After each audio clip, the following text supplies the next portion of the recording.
I don't think modern people are weak at sleep because they're weak.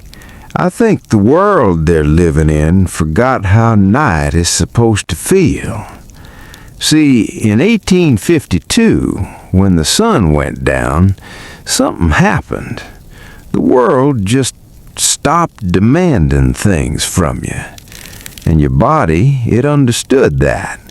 It understood rest wasn't something you had to earn or optimize or worry about getting right. It just came, like an old friend knocking on the door, and you just let him in. Come on now, sit down. Get close to that fire if you're cold. I'm gonna tell you something that folks these days would probably pay good money to understand. Buy a book about it, take some supplement, see some specialist. But the real answer? It ain't complicated. And that's what makes it hard to believe. Back in 1852, I was just a boy. Couldn't have been more than 12 or 13. My pa and I, we was settling land out past what's now called Miller's Creek. Log cabin, no glass windows, one room and a loft. My ma, my 3 sisters, my baby brother, all of us in that space. Cold as a grave most nights. And you know what? I slept like I was dead. Deep. Quiet, no dreams chasing me, no mind racing 3 hours after I laid down. I'd lay down on that straw mattress, yes, literally straw, not like you folks got now, and my eyes would close and that was it. Morning would come and I'd wake up feeling like I'd actually rested, like sleep had done its job. The first reason is something most folks don't even think about anymore: light. When the sun went down in 1852, it went down. I mean truly down. Not like you'd turn off a lamp down. I mean pitch black. Can't see your hand in front of your face dark. The kind of dark that makes children hold their breath and keeps animals in their burrows. We had candles, maybe a lamp if we was lucky and had whale oil, but you didn't leave 'em burning all night. That was wasteful, foolish. So when night came, our bodies understood something real simple. The world is closed. There's nothing to do out there. Even the stars can't help you now. You're in your cabin and you rest. Your body, see, has got this thing. The doctors probably call it something fancy now, but it's a natural rhythm. It wants to sleep when it's dark. Your eyes, they got these little sensors that tell your whole body, hey, the sun's gone. Make the sleepy chemicals. Melatonin, I reckon. But what matters ain't the fancy name. What matters is your body makes it when it's supposed to.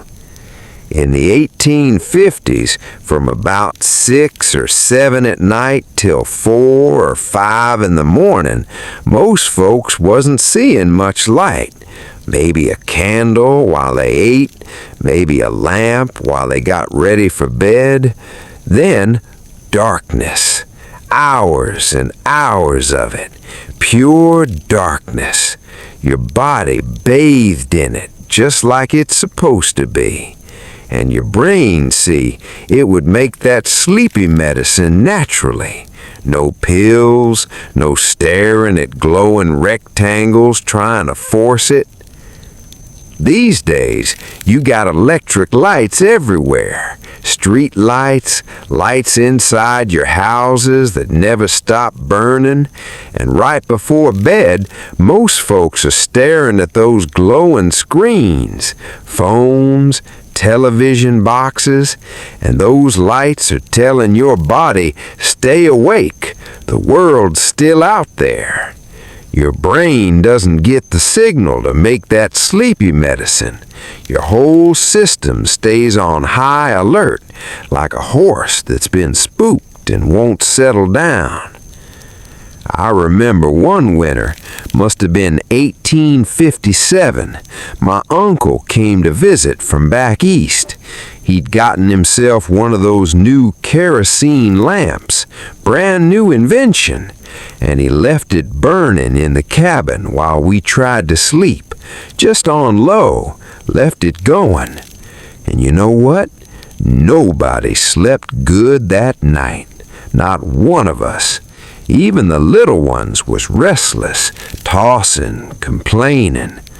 The moment my pa blew it out, the darkness came back, and within minutes you could hear the whole cabin settling into quiet. My pa's heavy breathing, my mom murmuring in her sleep, the little ones just drifting away. Your ancestors understood this without any science book telling them. They lived with light and dark the way God intended, and their bodies worked right because of it.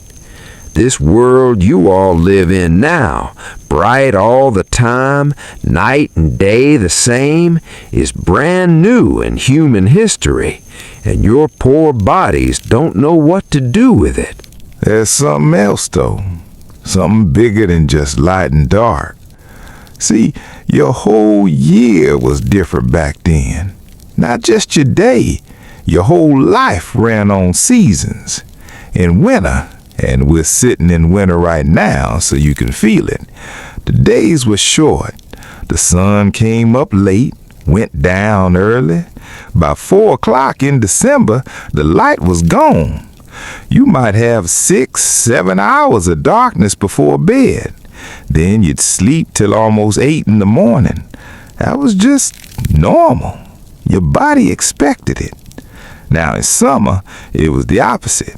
The sun came up at 4:30 in the morning. It didn't go down till after 8 at night. You had maybe 9, 10 hours of good daylight. But here's the thing. Your body adjusted. You'd naturally sleep less in summer because there wasn't as much night. You'd sleep more in winter because there was more darkness. That's not laziness. That's your body doing exactly what it's supposed to do. This girl here, Clara, she sleeps different in summer than she does in winter. Don't you, Clara? That's right. That's your body being smart. That's your body listening to what nature's telling it. But modern folks, you got the same light year-round, electric lights year-round, the same temperature year-round, air conditioning in summer, heating in winter. Your body don't even know what season it is anymore. It's just all the same, all the time. No rhythm, no natural rise and fall. Your body's confused. I'll tell you what happened to me when I was about 40 years old. There was a winter we didn't have enough firewood. I miscalculated, fool that I was. So we had to let the cabin get cool. Not dangerously cold, but cool. Maybe 50 degrees at night. Eleanor here, she didn't want me freezing, so we piled on blankets, heavy quilts, stacked high. And that winter, I slept deeper than I had in years. I was wrapped up warm, sure, but the cold air from outside, we couldn't keep it completely out. It was coming through the cracks. And my body, it was working to stay warm, burning calories even while I slept. And I would wake up so renewed, so complete, like sleep was finally doing its real job. You know what's happened now with all your perfect heating and cooling. Your body don't have to work during sleep. It's too comfortable. And sometimes, I'm not saying comfort is bad, but sometimes something that's too easy doesn't give you what you actually need. You need a little challenge. You need your body to be engaged, not threatened, just aware, alive. Winter in the 1850s, we'd go to sleep knowing we were somewhere safe, somewhere warm, but our bodies knew there was a world outside that was harsh, that we'd have to face tomorrow. That knowledge, even though we were safe, it kept our sleep honest. It kept it real. Now I'm going to tell you something that might sound harsh, but it's true, and I think you need to hear it. In 1852, people was exhausted. I mean, bone-weary exhausted. My pa would come in from the fields or the woods, and you could see it on his face. He was tired. Not tired like you are after looking at your phone for an hour. I mean tired in every cell of his body, every bone, every breath. And we didn't have machinery like you got now. We had our hands and our backs and our will. You chop wood for 6 hours in freezing cold, your fingers going numb, your muscles screaming. Every motion was hard, every breath was cold fire in your lungs. And you'd come inside and your body wasn't just tired, it was exhausted correctly, honestly, truly. And when you laid down after a day like that, your body didn't argue with you.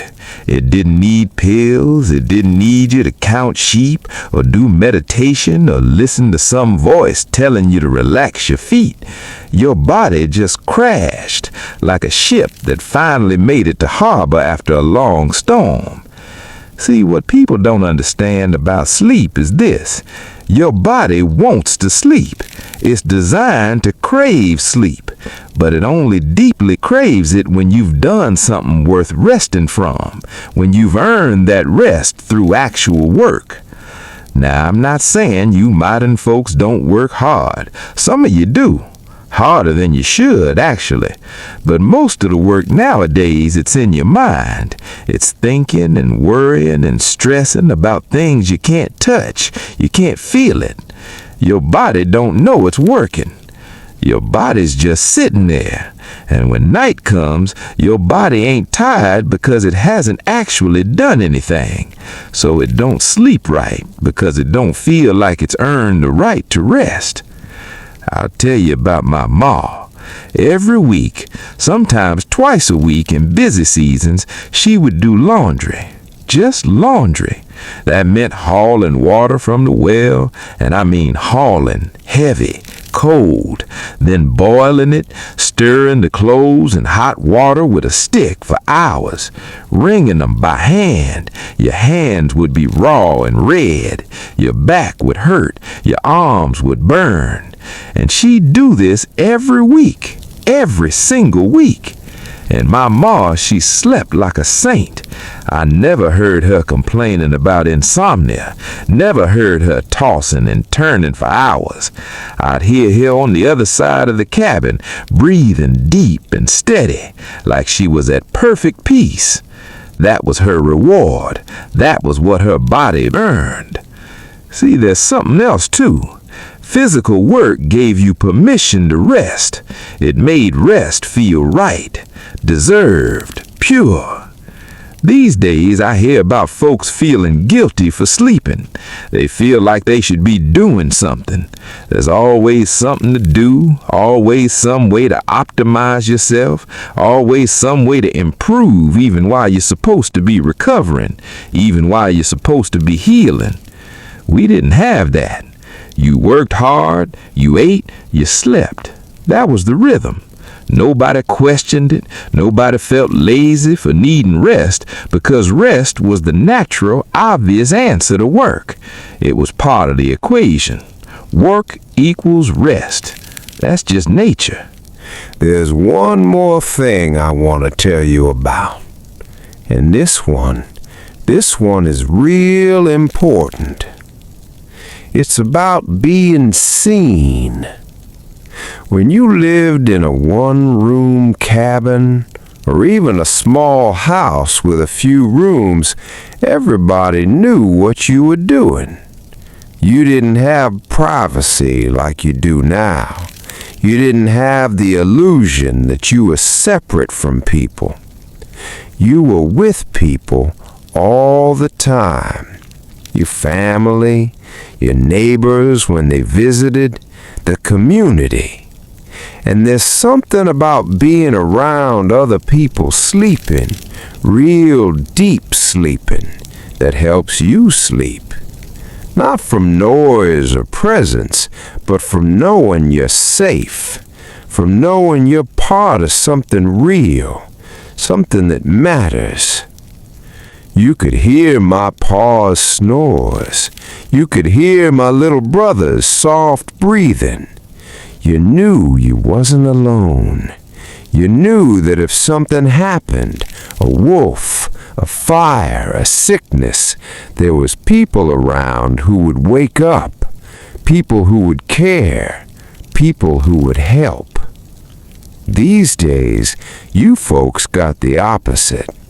Total privacy. Your own rooms, your own houses. Sometimes you fall asleep alone, you wake up alone, and somewhere in the back of your mind, even if you don't know it, your body is waiting for danger. Your body is defending itself alone. I knew every sound in that cabin. Which board creaked when my pa got up to tend the fire, what my sisters sounded like when they talked in their sleep, the rhythm of the whole cabin breathing. And somehow that rhythm helped me breathe. That knowledge helped me rest. And there's the quiet, too. Real quiet. Not the absence of sound. There was sound, creaking wood, wind, animals outside, but it was natural quiet. It wasn't the quiet between notifications. It wasn't the silence before your mind remembered all the things you're supposed to be worrying about. These days, you folks got silence, but you don't got quiet. Your silence is full of echo, all the voices and news and opinions you've been hearing all day. Your brain keeps repeating them. Your anxiety keeps repeating them. That ain't restful silence. That's noisy silence. That's silence that's full. In our time, when the day ended, it ended. There wasn't no checking one more thing. There wasn't no messages coming in from people far away who wanted something. When you was with your family in that cabin, you was with them. The outside world didn't exist for those hours. It just disappeared. And that allowed your mind to settle. Your mind could stop guessing about what people thought, stop worrying about what was happening somewhere else. You was here, you was present, you was known, and your body could finally rest, knowing it was safe, knowing it was loved, knowing it was part of something that mattered. This brings me to something else important. Supper time. In the 1850s, we didn't eat all through the day like folks do now. We didn't graze. We didn't snack between meals and work and meetings. We ate breakfast when we woke up, usually something hearty, bread and maybe some meat or eggs. Then we worked most of the day. Hard work, real work. We might have a small lunch if we was out in the fields, bread, maybe some preserved meat or cheese, nothing fancy. Then supper came when the work was done and the sun was going down. That was usually around 5 or 6 o'clock, and supper was real food, substantial, meat if we had it, vegetables we'd preserved, bread we'd made, Maybe a pie or some kind of dessert if it was a special day or a good season. We'd eat together. We'd talk a little, maybe share the day with each other. And then we'd rest. We'd sit by the fire, maybe do some mending or carving, but mostly we'd let that food settle in our bellies. We'd let our bodies digest. And here's the thing. We didn't eat after that. Not a thing. You went to bed maybe 2-3 hours after supper. Your body had time to begin digesting before you laid down. Your stomach wasn't still working when you was trying to sleep.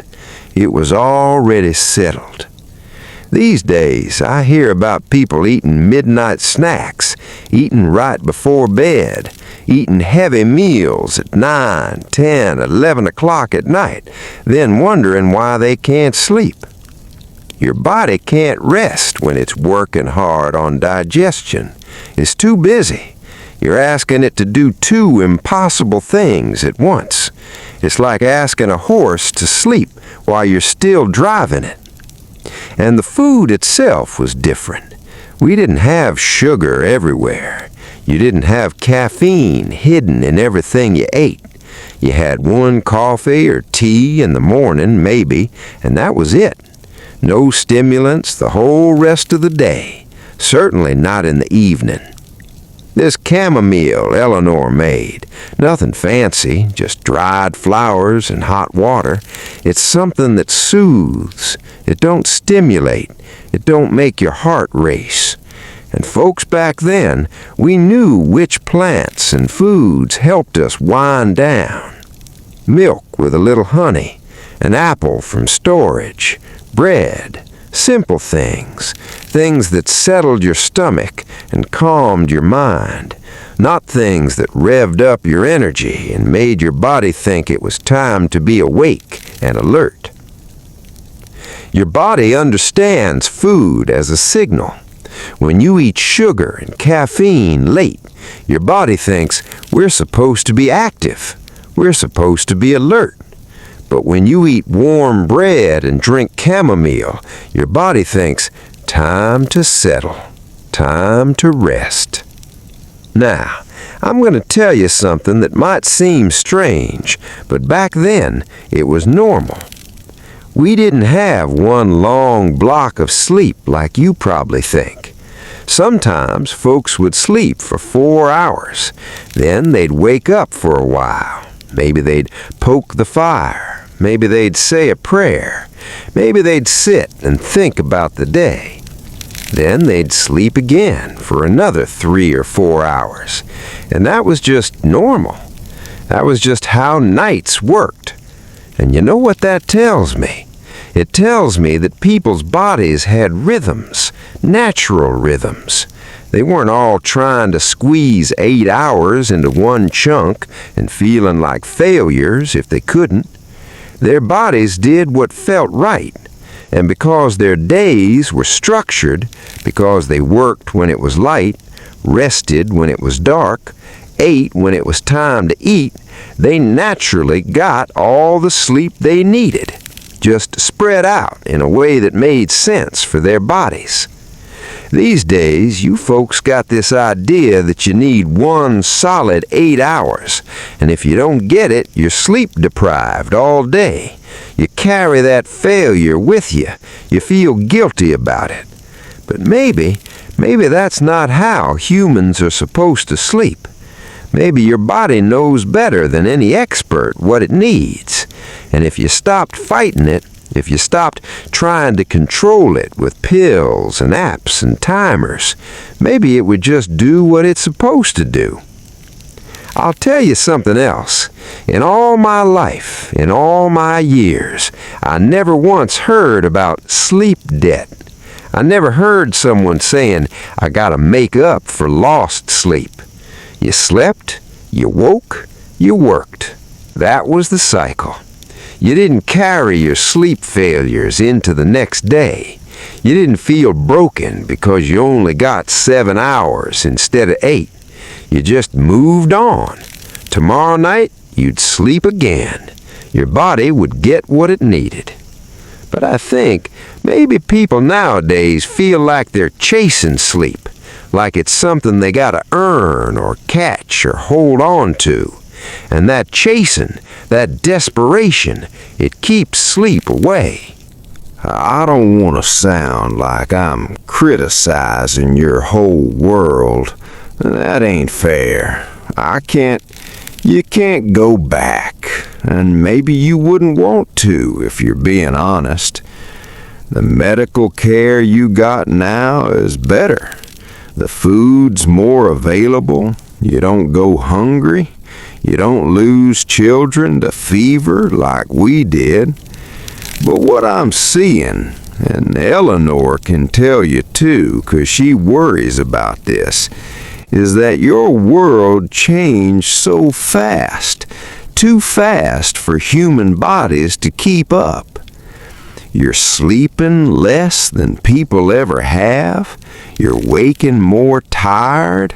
Your bodies are sick in ways we didn't understand back then. Your heart problems, your weight troubles, your cancers. And I think sleep has something to do with it. 'Cause your body can't fix itself when you're not giving it real rest, real deep, honest sleep. Sleep ain't just about closing your eyes for 8 hours. It's when your body heals.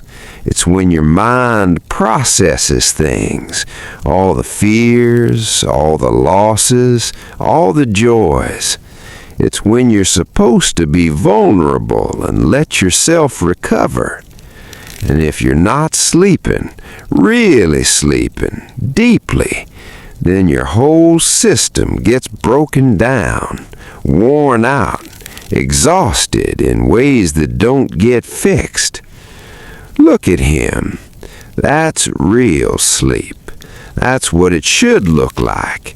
Easy, natural, not forcing it, not worrying about it. I think about all the modern medicines and doctors you got, and they're trying to fix sleep from the outside. Pills, therapies, suggestions, gadgets, apps. But what if the problem ain't with your body? What if your body's fine? What if the problem is with how you're living? Now, I ain't saying you can go back. You can't go back to eating by candlelight and hauling water and working all day in the cold. The world's different. You're different. But I think there's things you can do. Simple things. Old things. Things that don't cost nothing. First thing, darkness. Real darkness. When it's time for bed, turn off the lights.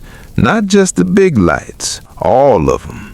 That glowing box, that rectangle you probably look at all day, put it in another room. Let your eyes tell your body it's time for sleep.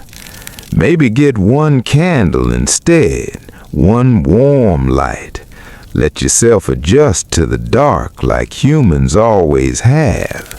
Let your body remember what it's like to be in darkness. Second, work. Real work, not busy work. Use your body. Build something. Move heavy things. Garden. Exercise, if that's what you call it now. But do it in the daytime, not at night. Let your body be tired because it's been useful, because it's accomplished something. Third, eat early. If you eat supper, eat it before the sun gets low. Let 3-4 hours pass between your supper and your bed. No snacking late, no stimulants after morning. Maybe a warm drink with nothing in it but warmth and comfort. Let your body finish digesting before it's supposed to rest. Fourth, quiet, real quiet. And I don't mean silence where you're waiting for something bad to happen.